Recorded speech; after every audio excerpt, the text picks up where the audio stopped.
જય શ્રી કૃષ્ણ વૈષ્ણવ. આપણે નિત્ય સવારમાં શ્રી યમનાષ્ટક સ્તોત્રનો પાઠ કરતા હોઈએ છીએ. તો આજના સત્સંગમાં આપણે આ યમનાષ્ટકની રચના ક્યારે કરવામાં આવી અને કઈ રીતથી કરવામાં આવી તે બાબતનો વિચાર કરીશું. દેવી જીવોનો ઉદ્ધાર કરવા માટે શ્રી મહાપ્રભુજી પ્રથમ પૃથ્વી પરિક્રમા કરતા વિક્રમ સંવત 1549ની સાલમાં શ્રાવણ સુદ ત્રીજની સવારે શ્રીમદ ગોકુલમાં પધાર્યા છે. આપની 14 વર્ષની આયુ છે. કિશોર વયના શ્રી વલ્લભ મધુરાકૃતિ ખૂબ જ સુંદર હતા. ઘેરા ગૌ વર્ણનો શ્રી અંગનો વર્ણ છે. ગુલાબી જાયવાળું કોમલ ભાવોથી ભૈરું ભૈરું મધુર મુખારવિંદ શોભી રહ્યું છે. શ્યામને શોધતા કોમલ કમલદલ લોચન છે. પ્રથમ નજરે આંખો સ્થિર થઈ જાય એવી સુંદર આપની દેહાકૃતિ છે. આપની સંગાથમાં આપના અતરંગ સેવક દામોદર દાસજી પણ છે. આપ શ્રી યમુનાજીના તટ ઉપર પધાર્યા છે. નિર્જન વન હતું. ગોકુલ ગામ તિરોધાન થયું હતું. વનની ગાઢ શાંતિમાં પક્ષીઓના કલરવ સિવાય કોઈ સ્વર નહોતો. શ્રી યમુનાજીના તટ પર શ્રી વલ્લભના પધારવાથી શ્રી યમુનાજીની શોભા અનેરી થઈ રહી છે. મંદ શીતલ સુગંધિત વાયુ વહી રહ્યો છે. તટ પર સુક મયુર અને હંસ આદિ પક્ષીઓ કિલોલ કરી રહ્યા છે અને કલકલ કલકલ કરતા શ્રી યમુનાજી વહી રહ્યા છે. શ્રી યમુનાજીમાં સુંદર લહેરો ઉઠી રહી છે. શ્રી યમુનાજીમાં સૂર્યનો પ્રકાશ પડવાથી ઉઠતી લહેરોમાં જે રજકણ છે તે જાણે આપના કંકણમાં શોભતા રત્નો જેવા દેખાઈ રહ્યા છે. તટ ઉપરના વન અને ઉપવનો પરના વૃક્ષો પવનની લહેરોથી પોતાના પુષ્પો શ્રી યમુના જલમાં વેરી રહ્યા છે કે જાણે શ્રી યમુનાજીનું પૂજન કરતા ન હોય. આજે શ્રી યમુનાજીની શોભા પરમ સુંદર લાગી રહી છે. આવી સુંદર શોભાની ઝાંખી કરતા श्री वल्लभे दमला जी ने पूछू,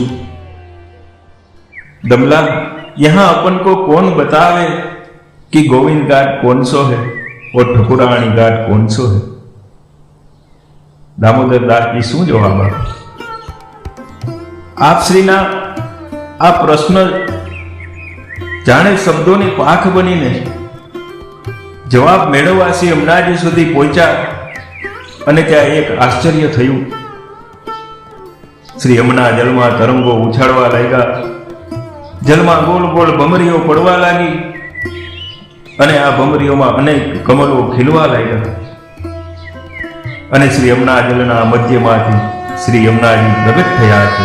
बोलो श्री यमुने महाराणी की जय. मेघ श्याम वर्णना ए श्यामाना श्री अंग अंगमां अद्भुत रूप अने तेज हतुं. पीળી ચુંદડીનું સુથન, લાલ લીલી ચુંદડીની કાછની અને પીળી ચુંદડીના પટકા ધારણ કર્યા છે. મસ્તકે હીરા માણેક જડી મનોહર મુકુટ શોભી રહ્યો છે. કર્ણમાં નીલમના મયુરાકૃતિ કુંડળો ઝૂલી રહ્યા છે. કંઠમાં હીરા અને માણેક પન્નાના હાર શોભી રહ્યા છે. ચરણમાં અણવટ વીછિયા ઝાંઝર ઝમકી રહ્યા છે. હસ્તમાં કડા કંકળ બાજુબંધનો રણકાર થાય છે. મુખ પર મધુરતા અને હોઠ પર હાસ્ય હતું. નયનોમાં નેહ હતો. આવા 16 વયના સુંદરી શ્રી યમુનાજી શ્રી હસ્તમાં કમલની છડી લઈને કમલદલ પર ચરણ ધરીને શ્રી વલ્લભની સન્મુખ પધાર્યા અને બતાવ્યું કે કયો ગોવિંદ ઘાટ છે અને કયો ઠકોરાણી ઘાટ છે. આવું શ્રી વલ્લભને શ્રી યમુનાજીએ દર્શાવ્યું. શ્રી યમુનાજીના દર્શન કરતા શ્રી વલ્લભના રોમ રોમમાં આનંદ સાગર ઉછળો છે. રોમ રોમ શ્રી ગિરિધરને ઝળકી રહ્યા છે. શ્યામ સુખધામ શ્યામ સુંદરીને બે હસ્તની અંજલિથી નમન કર્યું. હૃદયની ભાવભૂમિ આંદોલિત બનતા મુખમાંથી ધીર ગંભીર પૃથ્વી છંદ પ્રગટ થયો. અપલક નેત્રે શ્રી યમુનાજીને નિરખતા શ્રી વલ્લભ સ્તુતિગાન પ્રારંભ કરે છે. નમામિ યમુનામહં સકલ સિદ્ધિ હેતુમ મુદા મુરારિપદ પંકજ સ્મરદમન દરેણુકટા તટસ્તનવકાનન પ્રગટ મોદ પુષ્પાંબુના સુરાસુરસુપૂજિત સ્મરતુ શ્રિયં વૈષ્ણવો, આમ આજના દિવસે એટલે કે ઠકુરાણી ત્રીજના દિવસે શ્રી વલ્લભની વાણીમાંથી શ્રી યમુનાષ્ટકનું પ્રાગટ્ય થયું. હવે આપણે આ ઠકુરાણી ત્રીજનું પુષ્ટિ માર્ગમાં શું મહત્વ રહેલું છે તેના વિશે વિચાર કરીએ.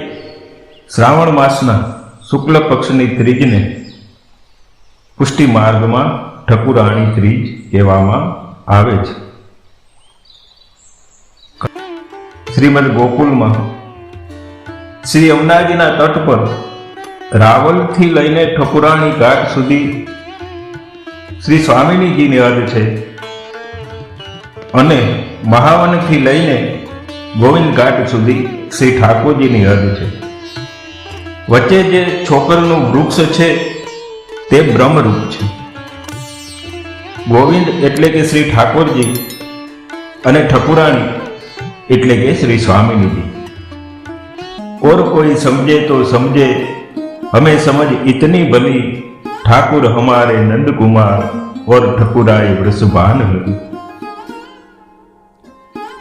શ્રી ઠાકોરજી અને શ્રી સ્વામિનીજીને શ્રી યમુનાજી આજના દિવસે ફૂલના ઈંડોળામાં પધરાવીને સખીજનો સાથે યુગલ સ્વરૂપે ઝુલાવે છે. આ લીલાના દર્શન કરીને ભક્ત સુરદાસજી ગાય છે, દેખ સખી તીજ મહાત્મ આયો, શ્યામા શ્યામ પરસ્પર ઝુલત, નિરખ પરમ સુખ પાયો. સુરદાસજી કહે છે કે એક સખી બીજી સખીને કહે છે કે હે સખી, જો મહાત્મા ભરેલી ઠકુરાણી ત્રીજ આવી છે. શ્રી સ્વામિનીજી અને શ્રી ઠાકોરજી પરસ્પર ઈંડોળે ઝૂલે છે. આ લીલાના દર્શન કરતા પરમ સુખ થાય છે.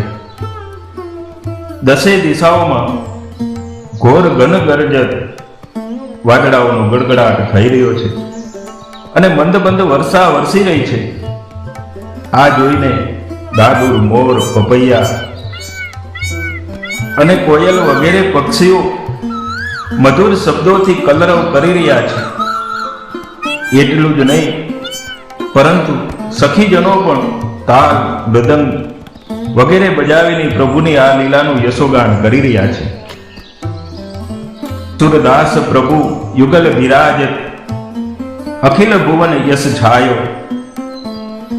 સુરદાસજી શ્રી ઠકુરાણી ત્રીજની આ લીલાનું દર્શન કરતા કહે છે કે આ યુગલ સ્વરૂપની આ લીલાનો યશ અખિલ ભુવન એટલે કે સંપૂર્ણ 14 ભુવનમાં છવાઈ ગયો છે. અખિલ ભુવનમાં આ લીલાનું ગાન થઈ રહ્યું છે. આવી અલૌકિક અને સુંદર ભાવના છે ઠકુરાણીની.